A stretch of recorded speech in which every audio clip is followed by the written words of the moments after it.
Hey bookworms, welcome back to my channel. So today I will be talking about The Devil of Nanking by Mo Hader, which is one of the books that I mentioned in my haul. If you haven't watched it, I will link it down below. Go check it out. I bought a few new books and this was one of them. Now before I get to the actual plot of this book, I do want to tell you why I even picked this up.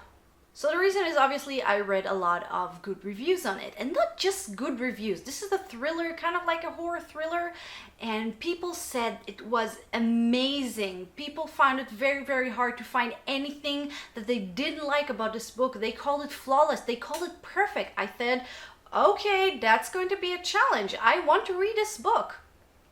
And I thought, you know, maybe I wouldn't be so crazy about it, but at least, you know, such great reviews. There has to be something in it. So, was it as good as people said? Well, before I'll get to my review, let me start by telling you what this book is about. And this synopsis is going to be a little longer than usual, but I think it's a little hard to understand what this book is about without giving you a bit of content, obviously. So this book takes place in the 90s and the protagonist is a girl called Gray, and she has some mental issues for no fault of her own, mostly the fault of her parents, but let's just say she's weird, she has issues. And most of her life she has been searching for this object which will kind of save her sanity in a way. That's like her big purpose in life, to find this object. And finally, she came across a man, a Chinese man called Shin Chongming, who lives in Japan and has this object. So she traveled to him, she goes to him, finds him and say, listen, you're like my last hope in the world. I've been searching for most of my life for you to have this object. Can you give it to me? And he, instead of just giving it to her like a normal person would, he says, no, this object has a little too much emotional baggage for me. I will not give it to you. Instead, he finds out that she is in a perfect position to get him what he wants. That's an object that's equally important to him as much as the object that he has is important to Gray. So he sends her to this mission and tells her, when you will get me this object that I want, I will give you this object that I have and you want. And not to spoil too much, but the object that he wants has something to do with the Japanese Mafia, the Yakuza, and getting it will probably be a very difficult task for trained professionals with a lot of experience in infiltrating the Yakuza. Just to give you an idea. So yeah, this is what this book is pretty much about, her trying to get her object by getting him the other object. And I don't know if you noticed from the way that I'm talking about it, but I was not impressed by this book at all. I mean, like I said, people said that this book is perfect, and to be honest, I hated every single thing about this book. I hate this book so much that at some points I just shut it close and rant to myself. I was arguing with the characters and with the author in my head, and I said, I will not continue to read this trash. But then I thought, I did buy it, I did pay money for this, and I do want to do a review, and I will not do a review on a book that I haven't finished. So I forced myself to continue reading. People say it was perfect. I absolutely hated it. I mean, I wasn't positive that I would love it. I was open to the option that I might not love it, but I wasn't expecting that much of a discrepancy. Now I will take a deep breath, try to calm down a little bit so I will not shout the rest of this video. Now, things I hated about it. First of all, the characters. There isn't one sympathetic character in this book, and obviously not all characters in books should be sympathetic, but I hated every single character, starting with Gray, who's the protagonist. Usually I would like that sort of character. I will feel empathy to a character like that. I mean, most of the reason why she is regarded as such a weirdo is not because of something she did, but because the way her parents raised her. They raised her pretty much separate from the rest of the world, so obviously she grew up a little weird. I hate this word, but you know, in the lack of a better word. But in her case, I hated her so much. She's an idiot. Her stupidity and naivete just got on my nerves. I didn't feel empathy toward her. And then there's Shi Chong Ming, who also has a narrative of his own. Half of the book is Gray's story, and the other half is his diary of the thing that he experienced in the war, which was a bit interesting, but he's also a pretty crappy character. I mean, the parts of him in the past I can actually kind of understand why he did the things he did, but let's talk about what he does to Gray. I mean, seriously, you refuse to give her something that she has been looking for her entire life, and everybody's been calling her crazy and liar, and this object will be able to help her somehow live a more normal and better life, and he just said, no, this is too much for me, it has too much of a baggage, I will not give it to you, and instead I will send you to a mission that will probably get you killed, because the Yakuza aren't really known to being very patient and understanding. Not to mention that what he sends her to do is so fucking hard. If someone would have sent me to do that, I would have no idea where to even start.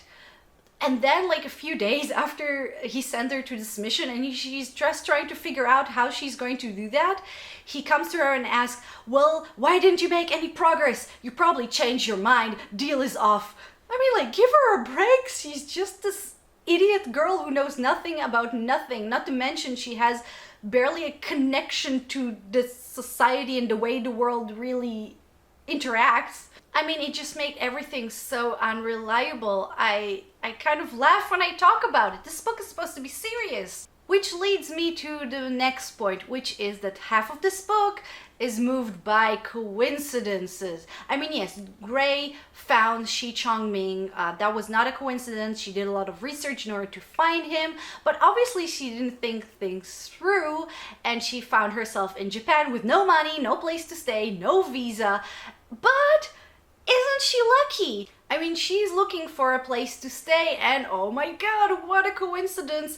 A guy just randomly comes to her and says, you know, the place that I'm living at, we have another room, come and stay with us. I mean, trigger warning, anyone? And then she gets a job. Oh my god, how lucky of her. This guy just tells her, yeah, I'm working at this place, come around this evening, I'll introduce you to the manager. And the manager looks at her, says, I like you, random girl I never met and has no idea if you have any sort of experience with anything, come and start now. I wish I knew things were that easy when I immigrated to a different country. Once again, all these things make this book so unrealistic and kind of unreliable. And let's talk about the genre. I said before that this is kind of like a horror thriller, but it's known to be not really a horror and not really a thriller, but have some sort of a scary and thrilling elements.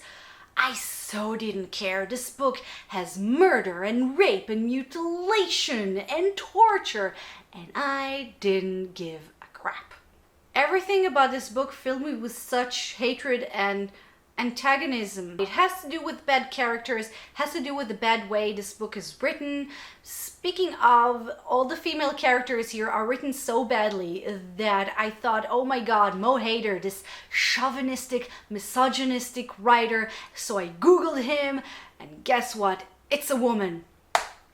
But that's not an excuse. Sometimes women can't write good female characters, and I don't need all the female characters to be strong, independent women. But they were just awful. All the characters there were awful. Some of them were supposed to be sympathetic and they were not. Some of them were supposed to be intimidating and they were not. So I'll just give credit to bad writing about everything. So there are two more things that I want to talk about, and then I will just finish things off, because you know me, when I rant about something, when I don't like something, I could talk about it for ages. So the first thing has to do with mental illness. Look, I'm not a psychologist, I'm not a psychiatrist, I'm not even a student of psychology or a person who suffers from mental illness, you know, on the other side. However, I found a way that mental illness is portrayed in this book absolutely insulting. I already said how much I loved Gray's character, but just generally I think that the author simply dumped a bunch of weirdness on Gray and called it a day. Say, well, you know, she's crazy, so she's weird here, she's weird about these things, but you can't just dump a bunch of weirdness on a character and said, well, she's crazy. You know, even crazy people, mentally ill people, are weird about one thing but not weird about other things. And the second thing is the 50 Shades of Grey kind of relationship that we get in the middle of this book. I don't know if we're supposed to be sympathetic for this couple or really disgusted, but this is the part that mostly made me close the book in anger and say, I will not read this, and then thinking, okay, I have to read this. You have this really disgusting, abusive relationship in the type of, I know what you want. I only need to look at you to know that you're lying to me. Oh, you wore this dress for me, didn't you? If there is a trigger warning in this book, there will be this relationship, and it's absolutely disgusting and infuriating. And once again, I don't know if we're supposed to be infuriated or disgusted from this relationship, but it just made me want to stop reading this book. So, yeah. And that's it.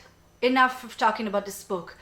To conclude, I hated every single thing about this book. However, many people do say that this book is absolutely flawless. So, I don't know. I told you my opinion. If you want, go check other people's opinion and see for yourselves. Of course, if you have read this book or other books from the same author, please comment down below and tell me what you think, especially maybe in regard to what I said, maybe about the characters or something. I'd really love to know what you think.